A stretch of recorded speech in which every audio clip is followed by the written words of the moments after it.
जय हिंद प्यारे साथियों। चलिए वीडियो को स्टार्ट करते हैं। लास्ट क्लास में हमने आपको क्लास 12th बायोलॉजी चैप्टर 12 के बारे में बताया था। उससे जुड़े इम्पोर्टेंट प्रश्न और बहुविकल्पी प्रश्न थे।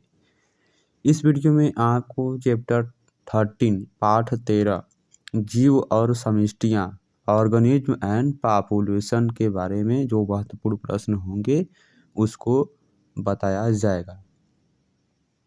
तो वीडियो शुरू करने से पहले यदि हमारे इस चैनल पर नए हैं तो चैनल को सब्सक्राइब करें और वीडियो को लाइक ज़रूर करें। चलिए सबसे पहले हम बहुविकल्पी प्रश्न बताते हैं आपको, जो आपके सभी एग्जाम के लिए महत्वपूर्ण होगा। तो इसमें पहला बहुविकल्पी प्रश्न है, किसी जनसंख्या का एक हिस्सा यदि जनन के आधार पर पृथक यानी अलग हो जाता है तो यह क्या कहलाता है? तो उसे हम सिम्पैट्रिक कहते हैं। बी ऑप्शन यहाँ पर सही है। दूसरा प्रश्न है, निश्चित भौगोलिक सीमा के अंदर पाई गई जनसंख्या क्या कहलाती है?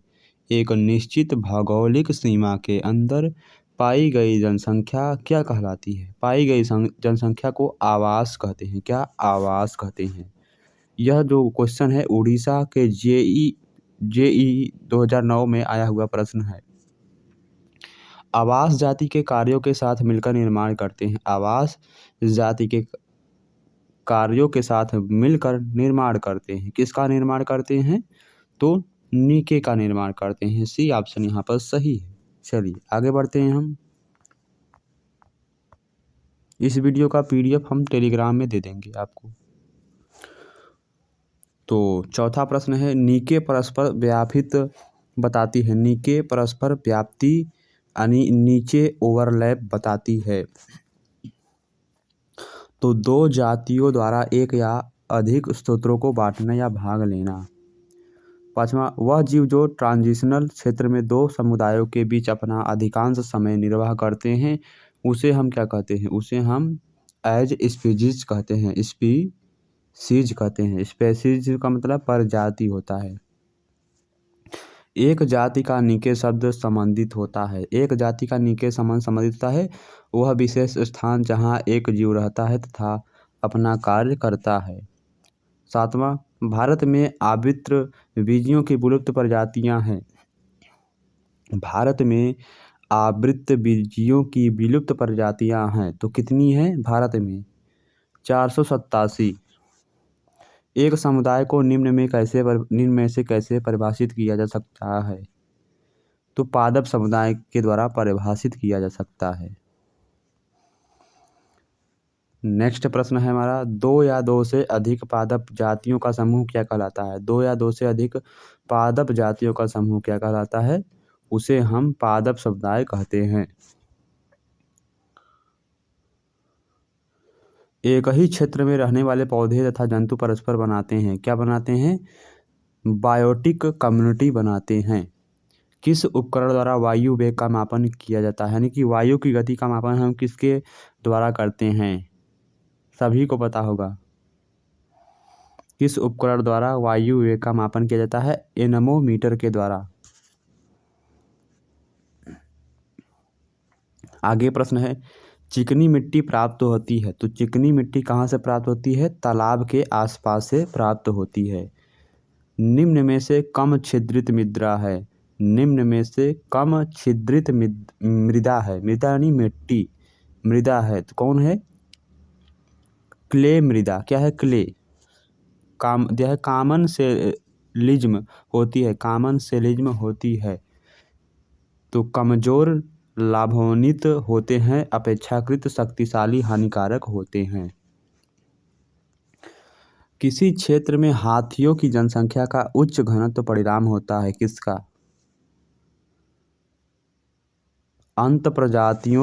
अंतराप्रजातिक प्रतिस्पर्धा। बी ऑप्शन यहाँ पर सही है। यह आपका जो दिया गया है पर बहुविकल्पी है आपके बोर्ड एग्जाम के साथ साथ जो वनडे एग्जाम होते हैं कंपटीशन वाले उसमें भी काम आएगा। निम्न में से कौन सा पृथक जाति बनने के लिए महत्वपूर्ण है? निम्न में से कौन सा पृथक जाति बनने के लिए महत्वपूर्ण है? 16 का राइट आंसर है ऑप्शन नंबर बी, प्रजननता। दो जीवों के मध्य ऐसा पारस्परिक संबंध जिसमें दोनों के मध्य लाभ और दोनों बिना एक दूसरे के जीवन यापन नहीं कर सकते, उसे हम क्या कहते हैं? उसे हम सहजीविता कहते हैं। छोटी मछली शार्क के निचले तल के पास चिपक जाती है और पोषण प्राप्त करती है। ऐसा संबंध क्या कहलाता है? ऐसे संबंध को हम सहभोजिता कहते हैं। मृदा में चूना मिलाने से मृदा होती है। मृदा में चूना मिलाने से मृदा अम्लीय हो जाती है। झील के सतही जल में निम्न में से किसकी अधिकता होती है? झील के सतही जल में यानी सतह के पास जो जल होता है उनमें सबसे अधिक ज़्यादा क्या होता है? उनमें सबसे ज़्यादा क्या पाया जाता है? सबसे ज़्यादा इसमें कार्बनिक पदार्थों की मात्रा अधिक होती है। आगे प्रश्न हमारा दिया गया है, पौधों का भौगोलिक वितरण क्या कहलाता है? पौधों का भौगोलिक वितरण जो है वह होमोलॉजी कहलाता है।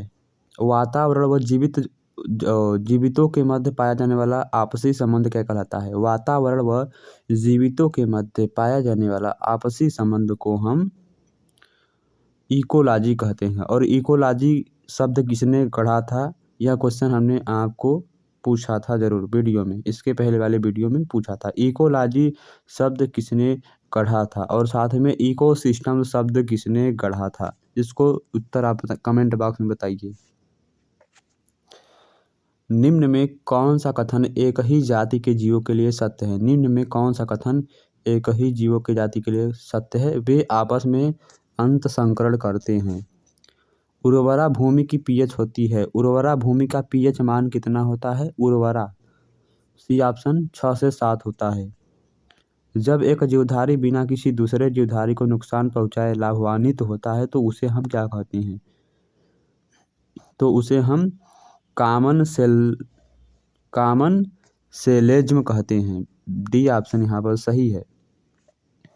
नेक्स्ट प्रश्न हमारा, यदि शक्तिशाली साथी लाभान्वित होकर कमजोर साथी को हानि हो तो ऐसा संबंध क्या कहलाता है? ऐसे संबंध को हम परभक्षण कहते हैं।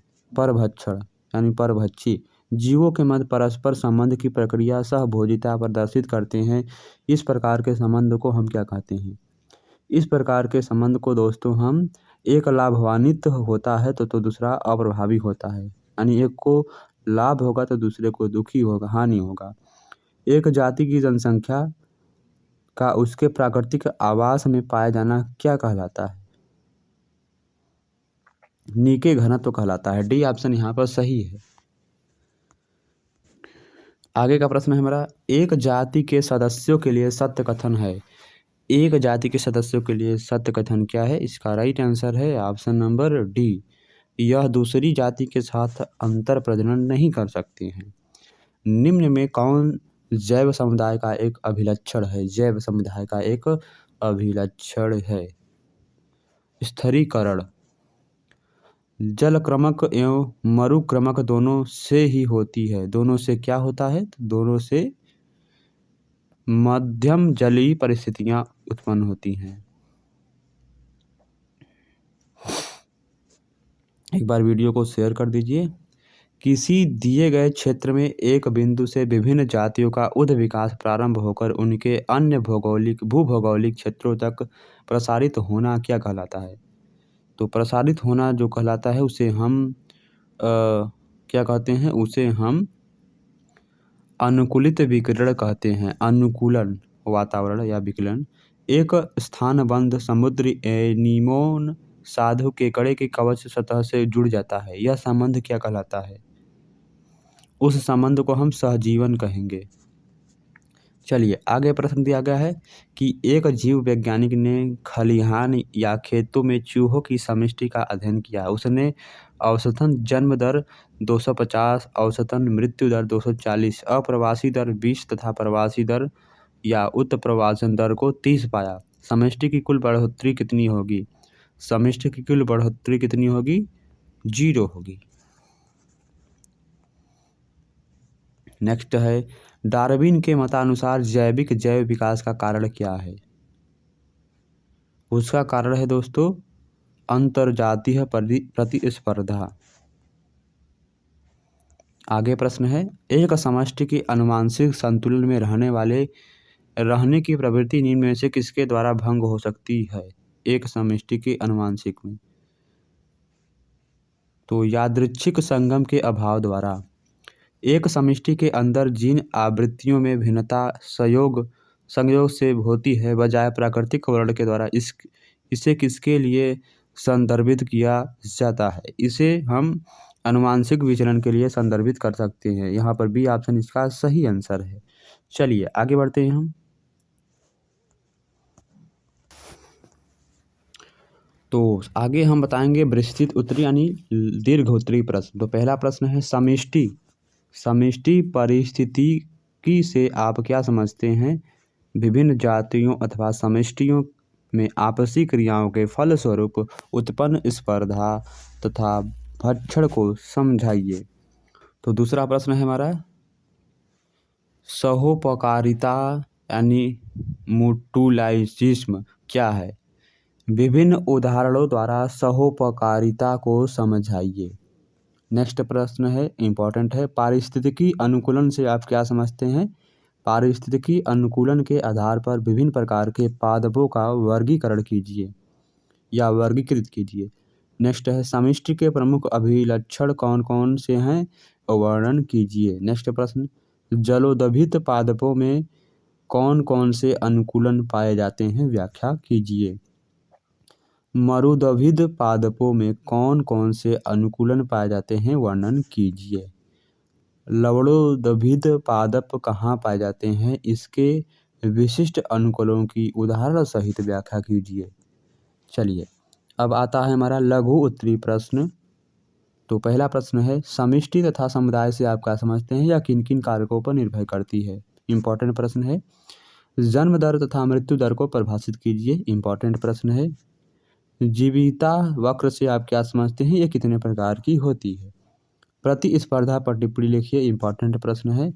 सहोपकारिता तथा परात्परजीविता से आप क्या समझते हैं? कीटभक्षी पादपों में भक्षण क्रिया के महत्व को समझाइए।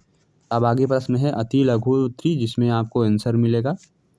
समष्टि से क्या तात्पर्य है? तो उत्तर क्या है? एक ही समय में एक ही क्षेत्र में रहने वाले एक ही जाति के जीवों के समूह को समष्टि या जनसंख्या पॉपुलेशन कहते हैं।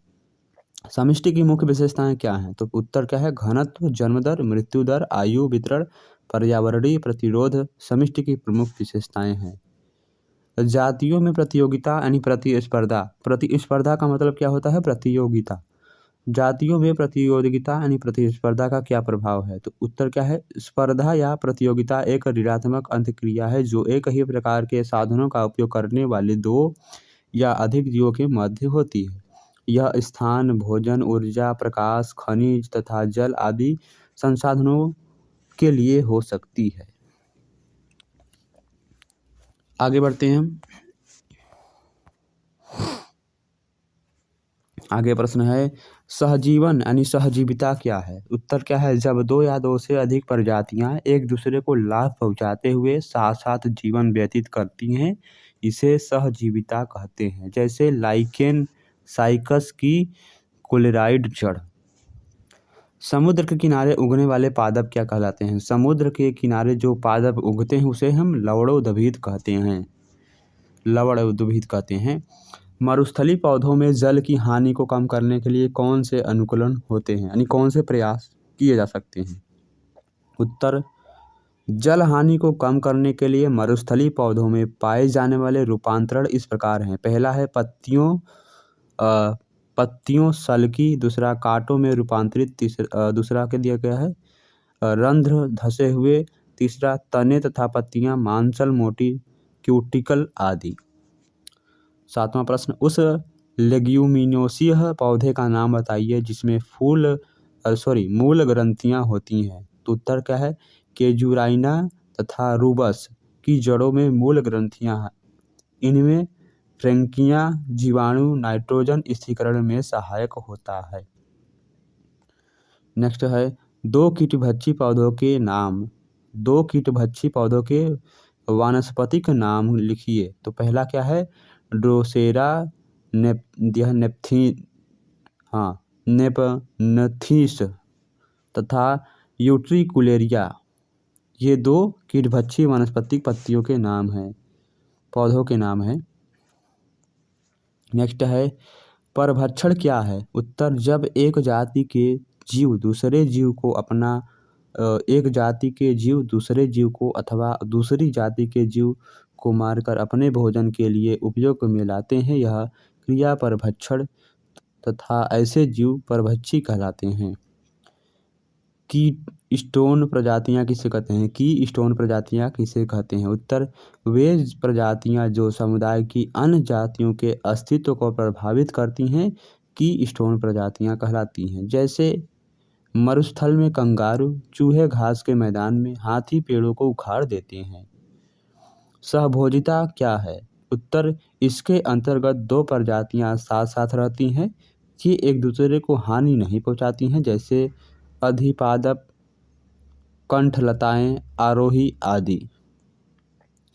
और आज का लास्ट क्वेश्चन है जरायुजता क्या है? उत्तर लवणोद्भिद पौधों में बीजों का अंकुरण पैतृक पादप पर ही होने लगता है, इस क्रिया को जरायुजता कहते हैं, जैसे राइजोफोरा। तो चलिए आपसे नेक्स्ट वीडियो में मिलते हैं। चैप्टर 13 हो गया है, अब चैप्टर 14 के बारे में बताएंगे। उसके बाद 2 चैप्टर और बचेंगे, यानी कि 13 के बाद 14, 15, 16 3 चैप्टर हैं। तीनों को पढ़ाने के बाद आपको इम्पोर्टेंट क्वेश्चन कराया जाएगा। धन्यवाद।